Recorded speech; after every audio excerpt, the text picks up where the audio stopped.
Salut tout le monde, j'espère que vous allez bien les amis, on est parti pour une nouvelle vidéo, on se retrouve comme d'habitude pour faire un petit tour des actus foot qui sont tombés depuis à peu près 24 heures. Et on va démarrer avec Raphaël Varane qui évoque ses commotions cérébrales, notamment face au Nigeria, puis face à l'Allemagne. C'était lors du mondial 2014. Premièrement face au Nigeria, il nous dit avoir reçu un ballon dans la tempe en début de seconde mi-temps. Il nous dit: je termine le match, mais je suis en mode pilote automatique. Si quelqu'un m'avait parlé à ce moment-là, je ne sais même pas si j'aurais été capable de répondre. Je ne me souviens pas du match après ce choc, je n'étais pas dans mon état normal, j'avais perdu du poids parce que j'étais déshydraté, je n'étais pas en forme. Ensuite, face à l'Allemagne, il nous dit: le staff s'est demandé si j'étais apte. J'étais diminué, mais finalement j'ai joué et plutôt bien, même si je perds ce duel contre Mats Hummels, dont on m'a parlé pendant au moins 4 ans, puisque c'était Mats Hummels qui avait ouvert le score. Il nous dit: ce qu'on ne saura jamais, c'est ce qui se serait passé si j'avais repris un impact au niveau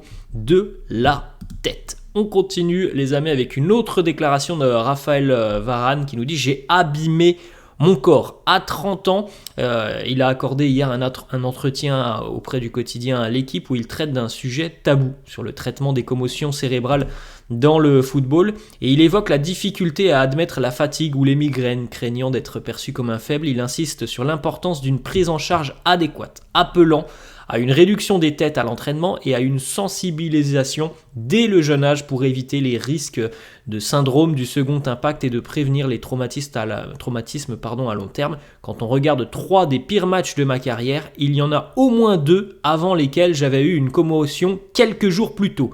Face à l'Allemagne en quart de finale de Coupe du Monde 2014 et avec le Real face à City en 8e de finale de Ligue des Champions 2020. On continue les amis avec une autre déclaration, cette fois, une autre information, pardon. Cette fois-ci, c'est du côté de l'Olympique Lyonnais qui va libérer Anthony Lopez de sa dernière année de contrat pour service rendu, ce qui est bien normal tout de même parce que Anthony Lopez, voilà, c'est un élément important de l'Olympique Lyonnais depuis de nombreuses années maintenant. Le gardien portugais de 33 ans qui a fait toute sa carrière à Lyon, c'est pour ça que pour service rendu, on va le libérer, va donc changer d'air cet été. Information du quotidien L'équipe. On enchaîne les amis, on revient il y a 6 ans, jour pour jour. Cristiano qui marquait ce désormais mythique retourné acrobatique. Vous vous souvenez de cette rencontre entre la Juve et le Real. Hauteur du ballon, 2,30 m. Bon, pas de souci pour Ronaldo. Même les supporters de la Juve avaient applaudi CR7 alors qu'il était sous les couleurs du Real. Il y a 8 ans, jour pour jour, vous vous en souvenez aussi peut-être, Dimitri Payet qui était en feu avec West Ham. Le but était somptueux, le coup franc était magnifique et restera comme l'un des coups francs les plus iconiques de l'histoire de la Première Ligue. On enchaîne les amis avec une information équipementier. Nike et le Portugal, c'est terminé. En 2025, ça sera terminé, la fin d'une collaboration de 28 ans entre l'équipementier à la virgule et la sélection portugaise. Une autre information, on va du côté de l'Angleterre cette fois-ci. Roberto De Zerbi possède une clause à 14 ou 15 millions d'euros uniquement valable cet été. Le coach italien souhaite s'entretenir avec Brighton pour son futur. Des discussions ont d'ores et déjà démarré avec le Bayern Munich selon les informations de Fabrizio Romano. Donc c'est quand même la tendance du côté du Bayern. La tendance va du côté de Roberto De Zerbi.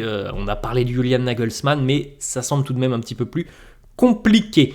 On continue les amis avec une information du quotidien L'équipe sur les tensions entre Luis Enrique et Kylian Mbappé. L'entourage de Mbappé considère son remplacement hier dans le classique comme un manque de respect de la part de Luis Enrique. On a vu hier les amis la frustration de Kylian de sortir lors d'une rencontre comme ça, lors d'un classique entre l'OM et le Paris Saint-Germain. Voilà, l'entourage aussi je pense est évidemment très très déçu et commence je pense aussi sérieusement à s'agacer des décisions de Luis Enrique. Bon, normalement les amis, tout devrait bientôt se terminer puisque Kylian quittera le Paris Saint-Germain, même si bon, il y a encore à peu près 2 mois de compétition.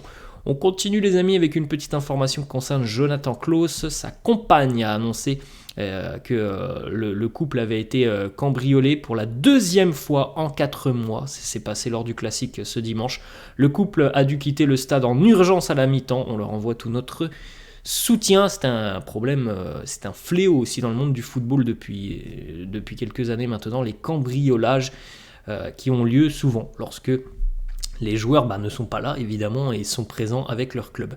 On poursuit les amis, on va du côté du Paris Saint-Germain. Hier, Lucas Hernandez, Achraf Hakimi ou encore Kylian Mbappé ont passé l'après-midi à l'hôpital Necker avec des enfants hospitalisés. Ils étaient accompagnés aussi par les judokas Roman Diko, Alfo Diallo, la footballeuse néerlandaise Jackie Groenen et le récent champion d'Europe de handball Elohim Prandi. Voilà, c'est de belles images pour des enfants malades du côté de l'hôpital Necker. On enchaîne les amis avec du côté de Valenciennes, ce qui s'est passé un petit peu ce week-end. On y croit, ça c'était Valenciennes qui se dirigeait du côté de Lyon, le départ, puisqu'il y a demi-finale de Coupe de France, vous le savez. On y croit à un exploit du côté des supporters valenciennois. Pour rappel, les amis, Valenciennes est bon dernier de Ligue 2, promis à la descente. Je crois que Valenciennes a 10 ou 12 points de retard sur sur l'équipe qui est juste au-dessus. Donc c'est impossible évidemment en Ligue 2, mais ce qui est quand même assez dingue avec le foot, c'est que Valenciennes est en demi-finale de Coupe de France. Ça c'est quand même assez incroyable. On poursuit les amis avec peut-être le futur maillot du Real la saison prochaine. Alors il serait tout de jaune, bon je trouve pas super ce maillot, j'espère que ce sera pas celui-là. Regarde la petite photo, c'est Garnacho, Receba, il manque qu'un joueur sur la photo pour réunir les 3 plus grandes fans du GOAT. Et c'est facile. Le leader du groupe des South Winners qui a confectionné le tifo de Redouane Bougueraba, Rachid Zeroual, donne sa version des faits. Il nous dit « Depuis quand on doit rendre des comptes sur nos tifos ? C'est un espace de liberté. Le stade, Redouane est représenté avec le maillot de l'OM, avec le sponsor CMA-CGM, avec le Vélodrome. À lire la polémique, on dirait qu'il était avec une chicha ou que c'est sa tête qui a dérangé. Ce tifo était donc une manière de rendre hommage à Redouane, minot de Marseille qui réussit et qui fait rire. On continue les amis avec d'autres informations. Regardez du côté du Bayer Leverkusen, Alex Grimaldo à l'image de son équipe, l'Espagnol est injouable en ce moment.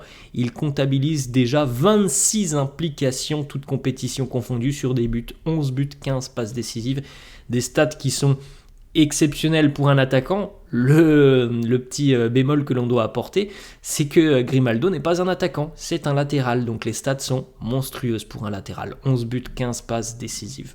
On continue les amis avec Amiens qui a dévoilé un nouveau maillot collector.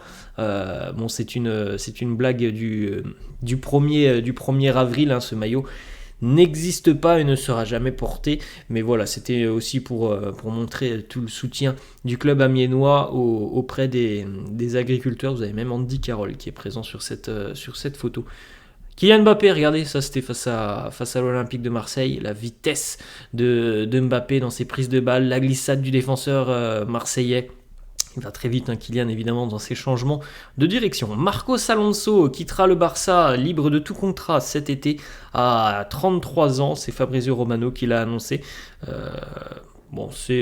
Je trouve pas forcément gratifiant pour lui parce qu'il a quitté Chelsea, un club où il a joué évidemment très très longtemps et où il était extrêmement considéré, je trouve, du côté de Chelsea. Du côté de Barcelone, il est arrivé, alors il le voulait, il voulait arriver du côté de Barcelone, mais voilà, ça a été un joueur parmi tant d'autres, alors que du côté de Chelsea, franchement, il était très très considéré, Marcos Alonso, donc voilà, c'est comme ça, il quittera le club, je trouve, un petit peu par la petite porte, quand même, Marcos Alonso. Petite photo, Lucas Paqueta, Bruno Guimaraes, les deux Brésiliens qui se sont affrontés ce week-end lors de la rencontre entre Newcastle et West Ham. Neymar qui aurait informé les joueurs et les staffs de Santos qu'il allait revenir à Santos en 2025 selon un média brésilien. Donc le Ney qui pourrait au final passer peut-être 1 an du côté de l'Arabie Saoudite. Alors 1 an sur les terrains puisque on sait qu'il appartient à Al Hilal mais il ne joue pas, il est blessé.